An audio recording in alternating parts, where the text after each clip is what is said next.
പറഞ്ഞിട്ട് എന്നെ കളിയാക്കുന്നുണ്ടോ? അങ്ങനെ കളിയാക്കി എനിക്ക് വാശിയാ. അപ്പൊ പിന്നെ വീണ്ടും വീണ്ടും ഞാൻ പാടും.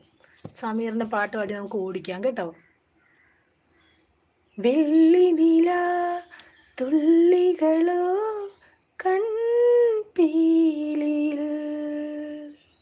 തെല്ലലിയും ചന്ദനമോ നിൻ കൂന്തലിൽ വിലോലമാ തൂമഞ്ഞിൻ തലോടല ചാർത്താ ദൂരെ പ്രിയ